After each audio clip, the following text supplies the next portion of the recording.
Good morning, my name is Blake Rubin. Ray Wolf, Rio Klein, Piper Fine, Charlie Dottie, Benjamin Leonard, Galia Salchalev, Joshua Polo, Juan Olson, and Jordan Scott. And today I'll be presenting my student-directed scene from the play The Pillowman, written by Martin McDonough. This piece is asterisked for death, violence, and adult content. If you feel as though this may offend you, please leave now. Thank you.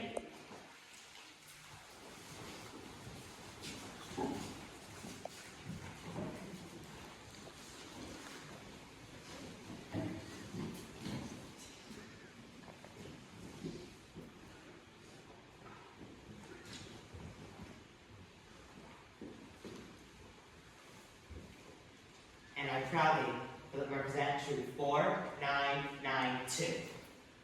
It was the night of his 7th birthday that the nightmares first started.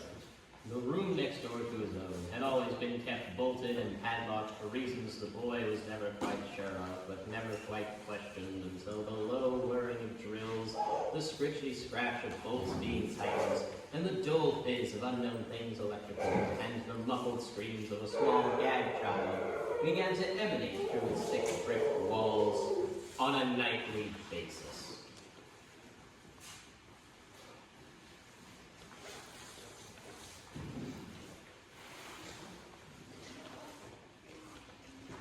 What were all those noises last night, Mama? He'd asked after each long, desperate, sleepless night, to which his mother would ever reply, "Oh, little cat, that's just your wonderful but overactive imagination playing tricks on you." "Oh, do all little boys of my age hear such sounds of abomination nightly?" No, my darling, only the extraordinarily talented ones. "Oh, cool." And that was that. And the boy kept on writing, and his parents kept encouraging him with the utmost love. But the sounds of the words and the screams kept going, and his stories got darker, darker, darker. They got better and better due to all the constant love and encouragement, but they got darker and darker due to all the sounds of child torture, as is often the case.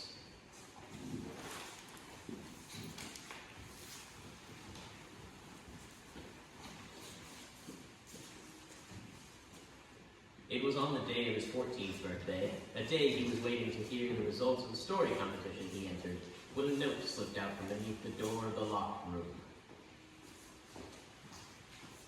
The note, which read, "They have loved you and tortured me for 7 straight years for no other reason than as an artistic experiment which has worked." The note was written in blood and was signed, "Your brother." He pushed through the door to find his parents sitting in there, smiling, alone, his father doing some drill noises, his mother doing some screams of a gagged child. There was a little pot of pig's blood between them, and the father asked the boy to look on the other side of the note. He did, and he found he had won the 50-pound prize from the story competition. They all laughed. The second part of his parents' experiment was complete.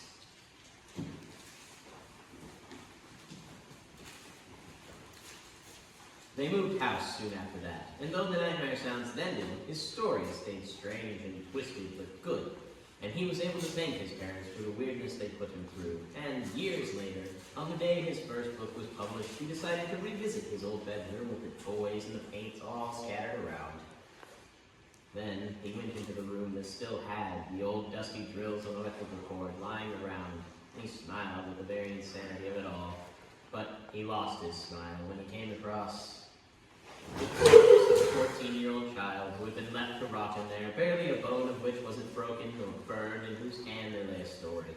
And the boy read that story, and it was the sweetest, most gentlest thing he'd ever come across. But what was even worse, it was better than anything he himself had ever written or ever would.